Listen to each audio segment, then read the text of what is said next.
রহমানির রহিম। আজকে তোমাদের বিবিএ অনার্স থার্ড ইয়ারের অ্যাডভান্স অ্যাকাউন্টিং এর ফ্লেক্সিবল বাজেট করানো হচ্ছে। ফ্লেক্সিবল বাজেটের কয়েকটা অঙ্ক করব তোমাদের।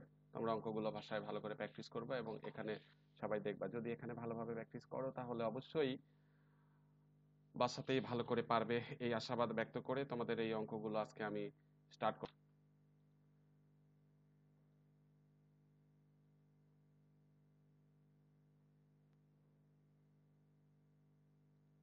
দেখো 27-এ বলেছে এখানে, a company produces a standard product. একটা কোম্পানি একটা পণ্য উৎপাদন করে। The estimated cost per unit is as follows. অনুমানকৃত ব্যয় একক প্রতি নিম্নরূপ। র ম্যাটেরিয়াল 4 টাকা, ডাইরেক্ট লেবার 2 টাকা, ভেরিয়েবল ওভারহেড 5 টাকা। সেমি ভেরিয়েবল কস্ট আর ইনডাইরেক্ট লেবার মানে আধা পরিবর্তনশীল ব্যয়। তো ইনডাইরেক্ট লেবার আছে 235 টাকা এবং ইনডাইরেক্ট ম্যাটেরিয়াল 235, পরোক্ষ কাঁচামাল। ইনডাইরেক্ট লেবার পরোক্ষ শ্রম হচ্ছে 156 টাকা।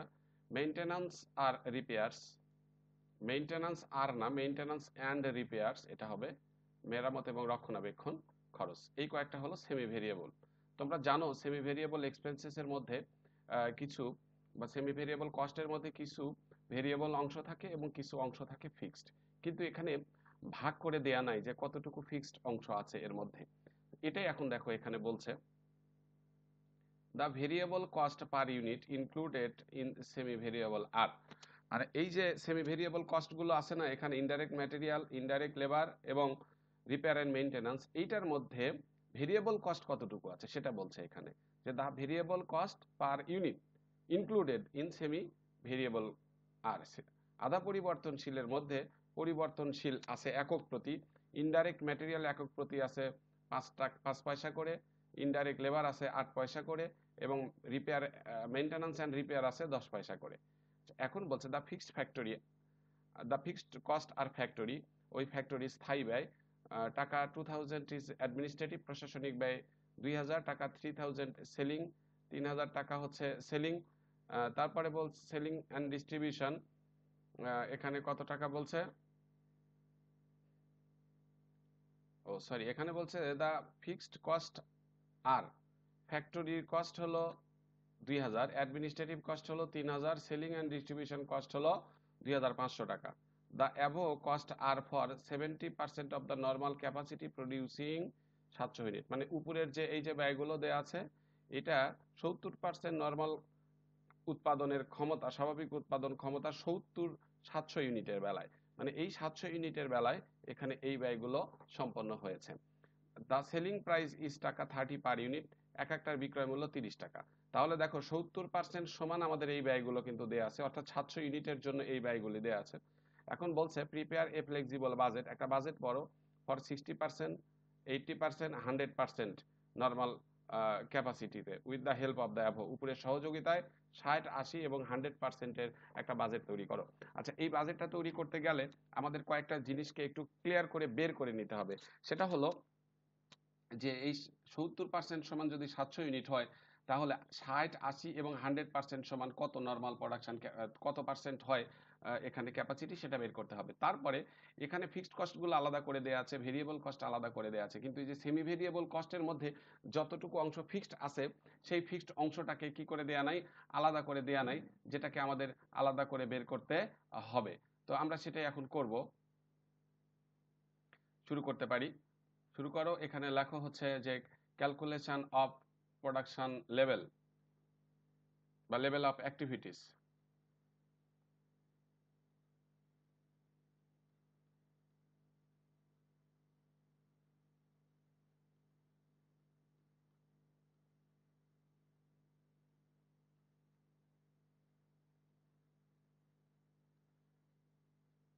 Calculation of level of activities, আমরা জানি 70% সমান দেয়া আছে এখানে 700 ইউনিট। তো তাহলে আমাকে বের করতে হবে মেবি 60%-এর ক্ষেত্রে মনে হয় করতে বলেছে। দেখো 60%-এর ক্ষেত্রে কত হবে সেটাকে আমরা একটু বের করে নিব। তো 60% সমান এই 700-কে যদি 70 দ্বারা ভাগ দেই, 60 দ্বারা গুণ করি, তাহলে আমরা পেয়ে যাব 600 ইউনিট। এরপরে বলেছে 80% সমান কত হবে, 80% সমান এই 700-কে ভাগ দিব কত দ্বারা, 80 সরি 70 দ্বারা এবং ইনটু করব 80 দ্বারা সমান এটা হবে হচ্ছে 800 ইউনিট। তারপরে 100% সমান করতে বলেছে, আমরা এই কারণে লিখব 100% সমান 700 ভাগ 70 ইনটু 100, এখানে সমান 1000 ইউনিট হবে। এটা হলো আমাদের প্রোডাকশন লেভেল অফ অ্যাক্টিভিটিস বের করলাম। এরপরে 2 নাম্বার ওয়ার্কিংসে লিখব যে fixed portion of semi variable কস্টের ফিক্সড পোরশন কতটুকু। Calculation of fixed portion of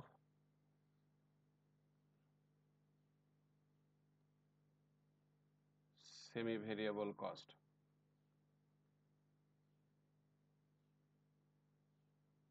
মানে আধা পরিবর্তনশীল ব্যয়ের স্থায়ী অংশ কতটুকু সেটা আমাদেরকে এখানে বের করতে হবে।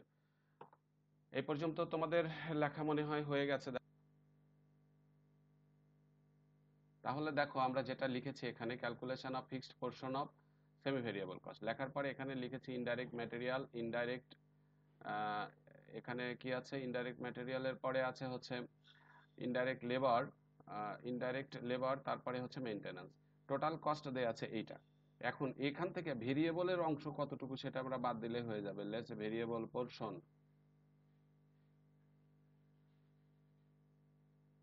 স্থায়ী অংশ। একটু খেয়াল করে দেখো ওদের তো ইউনিট হলো টোটাল 700 টাকা, আর এখানে দেখো ম্যাটেরিয়ালের পার ইউনিট হলো 5 পয়সা করে। হ্যাঁ, তাহলে এখানে যেটা করব আমরা এই 700-কে 5 পয়সা দ্বারা যদি গুণ করি তাহলে ম্যাটেরিয়ালের ভেরিয়েবল পাবো 700-কে। দেখো এখানে আমাদের লেবারের 8 পয়সা আছে, এটা দ্বারা যদি গুণ করি তাহলে আমরা পাবো 0.08। এরপরে দেখো তোমার আছে এটাতে কত 10 পয়সা করে আছে, তাহলে ওই 700-কে যদি আবার 10 পয়সা দ্বারা আমরা গুণ করি তাহলে আমরা এখানে পেয়ে যাব। তাহলে কত আসবে আমাদের সেটা জানতে হবে। প্রথমটাতে 35 টাকা,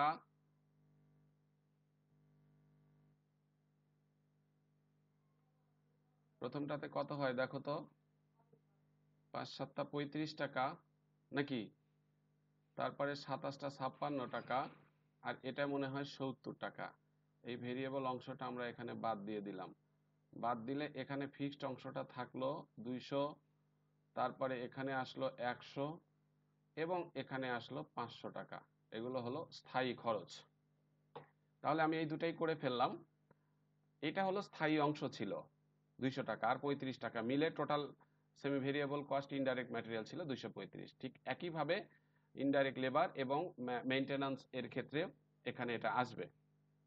এরপরে আমাদেরকে যেটা করতে হবে সেটা হচ্ছে কি একটা বাজেট করতে হবে, flexible budget.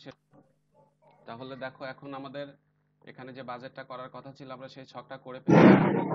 A company flexible budget particular level of activity 60, 80 এবং 100% ক্যাপাসিটি। এখানে আর পার্সেন্টেজটা লিখিনি কারণ জায়গা শর্ট, তো ইউনিট তার পরিবর্তে লিখে দিয়েছি। তো সর্বপ্রথমে আমাদের যেটা বসবে সেটা হচ্ছে ভেরিয়েবল কস্ট।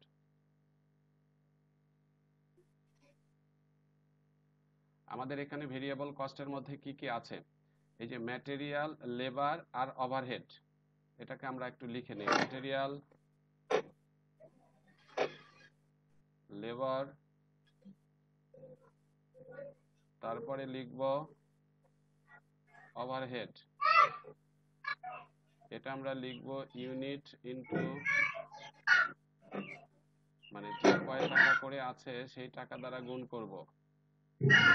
এখানে একটু আমরা দেখতে পারি যে আমাদের ম্যাটেরিয়াল 4 টাকা, লেবার 2 টাকা আর ওভারহেড 5 টাকা, তাহলে 4 2 5 একবারে লিখেছি। এটা খেয়াল করো, তাহলে ম্যাটেরিয়াল কত হবে আমাদের, এই যে ইউনিট ইনটু 4, তাহলে এই যে 1 ইউনিটের দাম 4 টাকা, তাহলে 600 ইউনিটের দাম 4 6 2400 টাকা লাগছে। তাহলে 800 ইউনিটের দাম 4 3200 টাকা লাগছে। 1000 ইউনিটের দাম 4000 টাকা লাগছে। এটা চলে আসলো। এরপরে লেবার 2 টাকা করে, তাহলে 600 ইউনিটের দাম 2 টাকা করে হলে 1200, তারপরে 800 ইউনিটের দাম 2 টাকা করে হলে 8 1600 এবং 1000 ইউনিটের দাম 2 টাকা করে হলে 2000 টাকা এখানে চলে আসলো। এরপরে দেখো ওভারহেড 5 টাকা করে আছে, 600 ইউনিটের দাম 5 6 30 3000 টাকা, তাহলে 800 ইউনিটের দাম এই 8 দিয়ে 5 কে গুণন ৫টা ৪০,০০০ টাকা, না এটা সরি ৩,০০০, আর এটা হবে ৪,০০০ টাকা। এরপরে ১,০০০ ইউনিটে কে ৫ দ্বারা গুণন করলে হচ্ছে কত? ৫,০০০ টাকা। এখানে আমাদের আর কোনো ভেরিয়েবল কস্ট নাই, আমরা এখানে লিখে দিলাম, এটাকে যোগ করলে পাবো টোটাল ভেরিয়েবল কস্ট।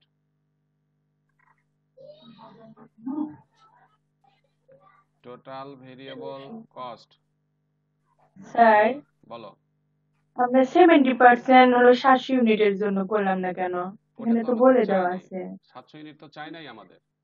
কোথায়? এই যে বলেছে বাজেট করো 60, 70 এবং 100, 60, 80 এবং Above 100, cost ওটা are না for করলে 70% normal capacity producing 70%-এর তো 70 নিচে আছে। units বুঝছি বলা আছে তো। কি বলছে, প্রিপেয়ার এ হ্যাঁ ফ্লেক্সিবল হ্যাঁ বাজেট নিশ্চয় ফর 60, 80 এবং 100, দ্বিতীয় 60, 80 লাইনে। এবং 100। আমি 70 এর জন্য আবার কেন করতে যাব? তুমি করলে করতে পারো, তাতে ভুল হওয়ার সম্ভাবনা নাই। বুঝতে পেরেছো তো? স্যার কোনো সমস্যা নাই। না, কোনো সমস্যা নাই, কোনো করতে পারো।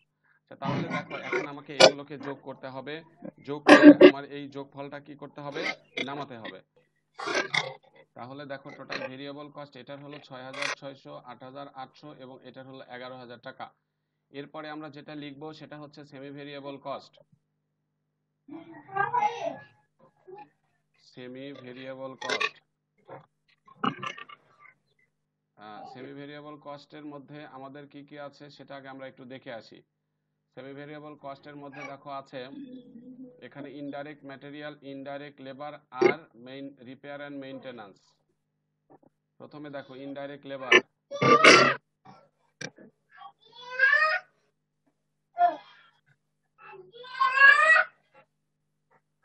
ইনডাইরেক্ট লেবার, তারপরে আছে ইনডাইরেক্ট ম্যাটেরিয়াল, নাকি প্রথমে ইনডাইরেক্ট ম্যাটেরিয়াল ছিল কোনটা? প্রথমে ইনডাইরেক্ট ম্যাটেরিয়ালস, আচ্ছা একটু উল্টা হয়েছে, হোক। ইনডাইরেক্ট তারপরে লেবার, ইনডাইরেক্ট তারপরে লেবার।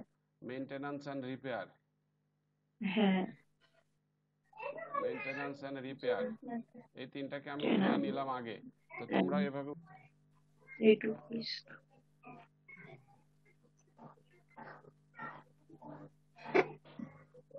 এখন দেখো আমাদেরকে যেটা করতে হবে, প্রথমে ইনডাইরেক্ট লেবারটা লিখেছি ওটাই আগে আমরা বসাবো। ইনডাইরেক্ট লেবারের দেখো ফিক্সড অংশ কতটুকু বের করেছি। এই যে ইনডাইরেক্ট লেবারের ফিক্সড অংশ বের করেছি কিন্তু দেখো 100 টাকা, এবং ইনডাইরেক্ট লেবারের কিন্তু ভেরিয়েবল অংশ আছে পার ইউনিট 8 টাকা করে, পার ইউনিট 8 টাকা করে। তাহলে এখানে এই 100 টাকা যেটা আমরা বের করেছি, এই যে 100 টাকা যেটা বের করেছি ইনডাইরেক্ট লেবারের ক্ষেত্রে, এই 100 টাকা কিন্তু ফিক্সড থাকবে প্রত্যেকটার ক্ষেত্রেই, টাকা 100 প্লাস ইউনিট ইনটু কয় পয়সা, ইউনিট ইনটু ওই যে 8 পয়সা না 8 পয়সা, unit into 8।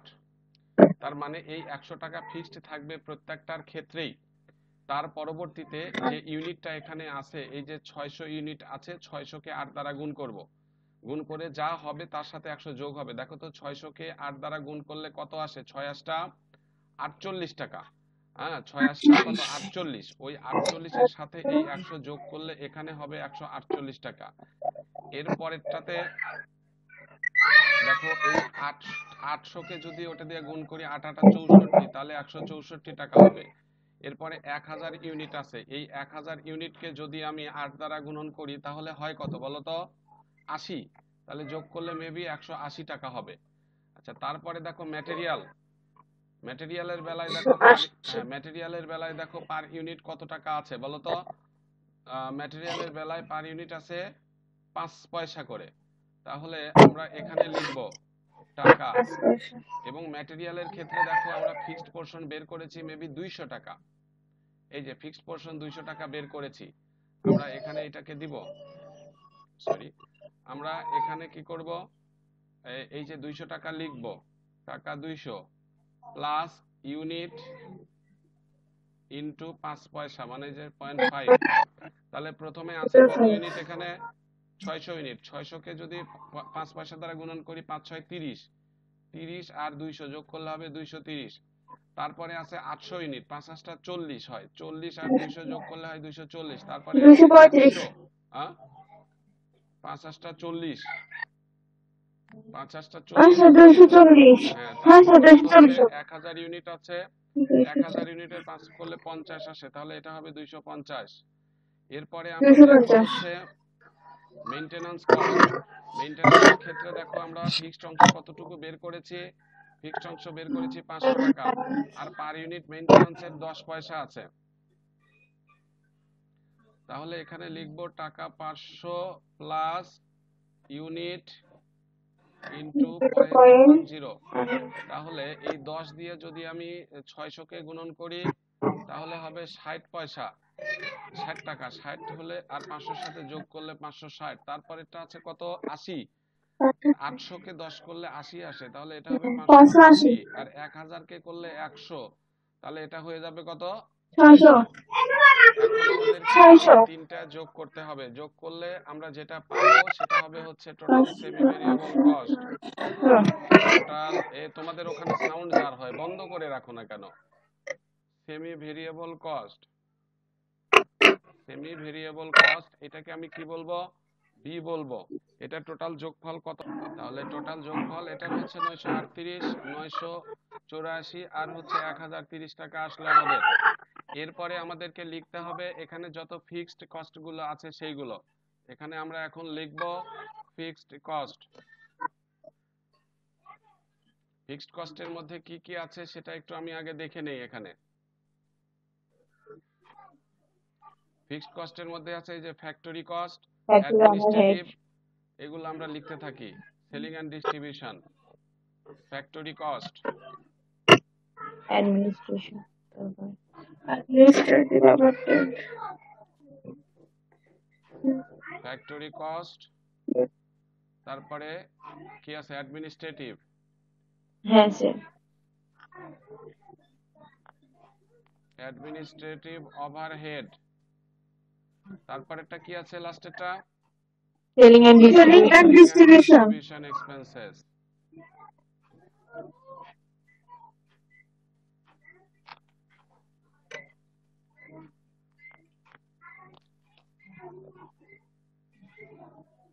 Selling and distribution expenses, কোন খরচ কত টাকা এটা লিখতে হবে। 2000, 3000, 2500, এটা হলো 2000, এটা হলো 3000, 2500। আমরা জানি ফিক্সড কস্টের কোনো চেঞ্জ থাকবে না, তাহলে এটা এইভাবেই বসবে।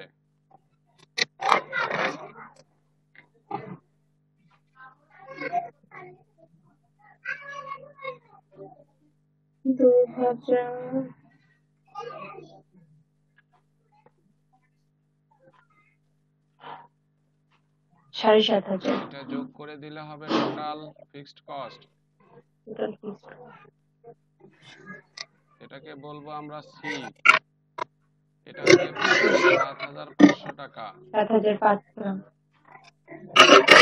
7500 টাকা আসলো। এখন এই তিনটাকে যোগ করলে হবে আমাদের টোটাল কস্ট, হ্যাঁ, ওই এ বি এবং সি। এই বুঝি। এই যে এইটা, তারপরে হচ্ছে এটা এবং তারপরে এটা যোগ করে কত আসে সেই যোগফলগুলো তাহলে এই তিনটা যোগ করে এখানে 15,038, 27 না 17,284, 19,530 আসলো। এই অঙ্কটাতে সেলস প্রাইস দেয়া আছে, দেখো এই অঙ্কটাতে দেখো বলেছে কি দা সেলিং প্রাইস টাকা 30 পার ইউনিট, এক ইউনিটের বিক্রয় মূল্য 30 টাকা। তার মানে আমাদেরকে প্রফিটও বের করতে হবে এখানে কস্ট থেকে সেলস বাদ দিলে। তাহলে এখানে আমরা লিখব সেলস প্রাইস, সেলস, এখানে লিখব ইউনিট ইনটু টাকা, প্রতি ইউনিটের দাম 30 টাকা করে। তাহলে ওই যে উপরে যেটা আমরা দেখতে পাচ্ছি প্রথমে 600 ইউনিট, কত কত আছে 600, 800, 1000, এটাকে আমরা গুণ করব 30 দ্বারা।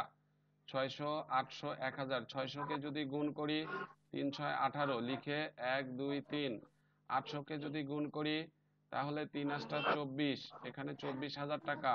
তারপরে এটাতে কত হবে 30,000 টাকা হচ্ছে, তাই তো হচ্ছে নাকি? তাই হচ্ছে আচ্ছা, তাহলে প্রথমটার প্রফিট হবে 2962। দেখো এই প্রফিট, এই সেলস থেকে এটা বাদ দিব, বাদ দিলে 2962 টাকা আসলো প্রফিট নাকি?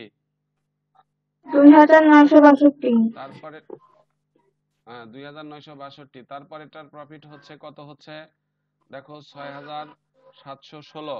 আমরা এই 24,000 থেকে এটা বাদ দিলে 6,716 টাকা প্রফিট, এরপরে 30 থেকে 19,000-এর এটা যদি বাদ দেই তাহলে আমার প্রফিট হবে 10,470। 470। 10,470 এজন্য এগুলো প্রফিট হলো, কারণ বিক্রয় মূল্য বেশি, কস্ট প্রাইস কম। যদি কস্ট প্রাইসটা কম থাকতো তাহলে আমরা কি করতাম, এটাকে লস বলতাম, এটাকে লিখলাম নেট প্রফিট বিএফ। আশা করি এটা নিয়ে কোনো ঝামেলা তোমাদের আর হবে না।